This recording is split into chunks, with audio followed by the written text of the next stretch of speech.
mais li xew démb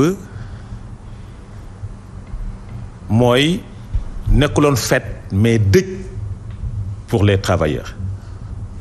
Pourquoi ma ne dëj pour les travailleurs? Nous sommes en 2025, le 1er mai, comparé au 1er mai 2024. Au 1er mai 2024, amuloon retard de salaire. Au 1er mai 2024, amuloon ay employés yu ñu dàq. Au 1er mai 2024, amuloon benn agent boo xamante ne ñàkk na liggéeyam ci benn structure état wala privé wala public.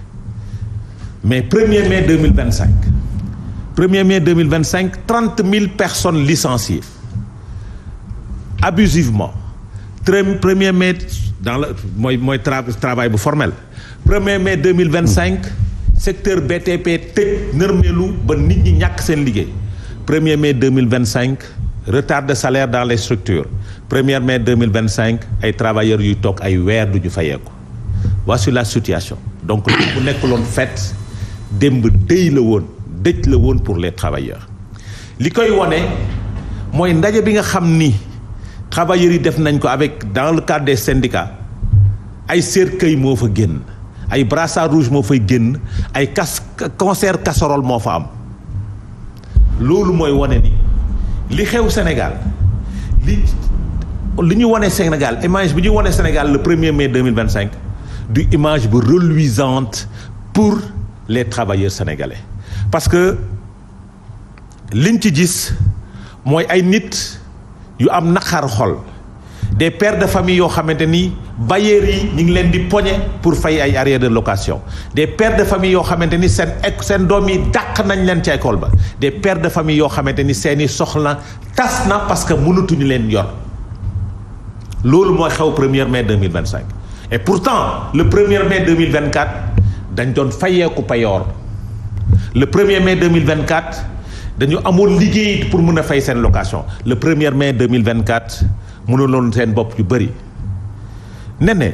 mais Addis foofu tamit ça fait rire parce que la faute à qui? Parce que soo gisee ñu wax ni que licenciement yi yëpp peut-être lan moo tax mu am wala lan moo ko waral c'est pour des raisons économiques et suñu waxee raison économique yéen a fi nekkoon te ñoom ils vous accusent que yéen a caxatee xaalisu réew mi. maintenant nene moom moo tax ñu arrivé peut-être situation bi. nene Sénégal bañ fi nekkee 12 ans. dañ doon fay salaire à temps dañ doon fay salaire normalement ba dañoo yokk salaire pour les travailleurs du Sénégal yokk salaire dans le privé de 25 000 à 90 000 en 2013 yokk salaire dans le public yokk salaire fonctionnaire yépp au niveau national ba pare def beneen recrutement pour permettre nit ñi mën am liggéey. amul benn structure bu nekkoon Sénégal excepté la poste qui n'était dans une situation délicate boo xamante ni duñu fay salaire normalement. Maintenant moo tax ma ne la ba 1er mai 2024 parce que ñun ñu ngi fi jógee le 2 avril non. Donc ba 1er mai 2024 Sénégal lépp gomb mais ñu doxal 1 an xanaa nag nguur ku ko jël pendant 1 an nga ne da ngaa nekk ci situation de crise ba permettre benn père de famille boo xamante ni. soxnaam dafa tolloon ci diggante mu ne damay dem defari salon bu rafet pour teeru bébé bi dem defari salon bi à 450 000 mi ngi may dégg mi ngi dëkk ci banlieue parce que fa laa dëkk mi ngi defar salon bi à 450 000 soxna si mucc mu balaa muy mucc mu ñàkk liggéeyam dafa mujj jël salon boobu mu defaree 450 000 jaayee ko 100 000 francs pour mën a toppatoo doomam xam nga loolu metti na ci biir xol. Voici les difficultés que ces gens sont en train de vivre te père de famille boobu 1er mai 2024 dafa fayee ko salaire. Père de famille ngay digg ñuy coow ba takk seen brassard rouge 1er mai 2024 ñoom ñëpp dañoo fayeeku seen salaire. lu tax période bii fayeekuñ seen salaire nee nañ réew mi dafa nekk 4e sous-sol. réew mu nekk 4e sous-sol. ba nërmeelu état en ruine ba état en ruine. dañ koy dégg nag entre guillemets lañ koy def entre guillemets xam nga tax ma ne la entre guillemets. parce que lañ ñu doon wax ca rapport ba dara amu ci. fëlantel nañ ko ba Jeune Afrique am na papier bu mu ci def ba wone ay kilifa yoo xamante ne dañu nekk ci biir ba utiliser ay kilifa yoo xam ne dañoo nekk ci biir Cour des comptes yoo xamante ne ànduñu sax ca rapport ba boobu mooy première chose. Deuxième chose ki nga xam ni moo defar rapport bi te bokk ci signataires yi il a été promu directeur général du budget avant ñu koy promouvoir directeur général du budget est-ce que xam ngeen ni kooku moo def rapport Cour des comptes sur la Covid xam ngeen ko. kooku moo def rapport Cour des comptes ce fameux rapport tant contesté par les économistes les DAGE de l'État du Sénégal tous les économistes dañoo contesté rapport Cour des comptes boobu par rapport à la fiabilité des choses maintenant un pays en ruine nen ne suñu président de la République dina jënd oto Bachir foofu naa ko wax fii de dina jënd oto bu 400 millions kenn weddagu ko suñu pays bu nekk en ruine suñu yenn kilifa yi dinañ def dépense yi ñuy def pays bu nekk en ruine est-ce que di nga fay salaire man da jàpp ma pays bu nekk en ruine dina fay salaire pays bu nekk en ruine kon heure bii travailleurs yi dinañ tal leneen lu dul signer pacte de stabilité parce que nag ñun xam nañ pays yi nga xam ne dañoo nekk en ruine de dañoo nekk 4e sous-sol ils ne payent pas leur salaire maintenant si nañ pacte de stabilité dañ ko signer démb ñu xëy suba gis benn syndicat bu bind communiqué ne àndu ci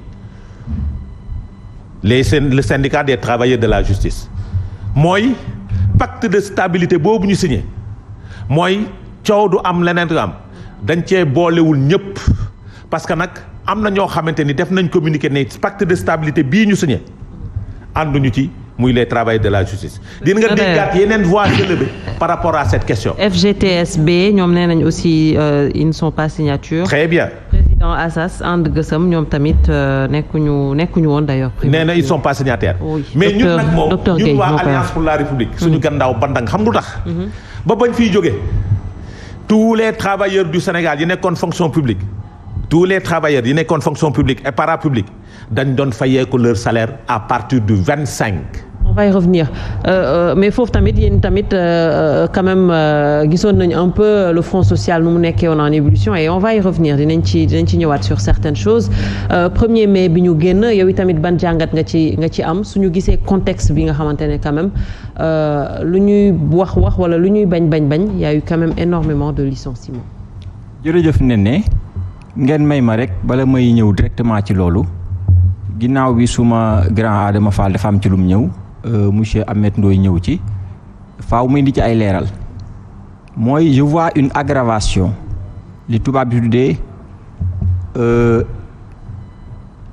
di garaawal di yokk ci technique boobu la nekk bi koy wane dañuy ñëw ñu ne Abdou Nguer yàlla na ko yàlla génne ndax kaso kenn yéenewu ko kenn ñu tuddee ko kidnappé politique loolu dafa am lu muy tekki ci tubaab effectivement man je peux penser objectivement que Abdou Nguer est un kidnappé politique mais pas du régime de Diomaye il est kidnappé politique du ko nekkee de ceux qui sont derrière lui di ko waxloo ndax ay opposants la ñu ci suuf amatuñu courage yu génn. parce que da nga jàpp ne que dafa am ñu nekk ci ginnaawam da nga ci am ay preuves. maa ngi terminer. man dama jàpp ni c'est un kidnappé politique mais pas bu régime Diomaye mais ci ñi nga xamante ne amuñu courage wala sañatuñu génn jàkkaarloog sénégalais yi te bëgg nañoo opposé wu ñu yónni ñu mel ni ñoom exploité leen waxloo ba dugal leen tey fii nga xam kenn yéenewu ko il faut que aussi loolu leer donc yàlla na ko fa yàlla génne ma ñëw ci 1er mai bi. Grand Adama deuil la ñu décrire une situation catastrophique ñu gis ni démb 1er mai bi dafa gën a ñoŋ tout le temps du ñuy fête 1er mai ay doléances mooy taxaw ñii di leen kaas ñii dañ kontaan loolu c'est inhérent à la fête du 1er mai moo mës a am bi Sénégal amee indépendance ba léegi mais à entendre Adama Fall c'est comme si c'est une grande première mi ngi doog am ci dëkk bi alors que demeewul noonu. donte nag dinaa ñëw quelque ci yi mu wax te xamante ni nag nga baal ma dafa wuute ak dëgg ñu ñëw ci li xew mooy lan pacte de stabilité sociale la ñu signé entre le gouvernement le patronat et le gouvernement et les syndicats. Le gouvernement, le patronat. Pacte de stabilité mooy lan mooy déggoo buy dalal dëkk mu am des engagements forts mais quel est l'effet du pacte mooy dëkk bi daal le temps ñu jëm fi ñu bëgg a jëm ndax yëpp gis nañ situation dëkk bi fi ñu ko fekk mu mel ni au regard de toutes les interprétations yi ma dégg démb ak tey pacte de stabilité mooy déggoo dëkk bi daal dafa am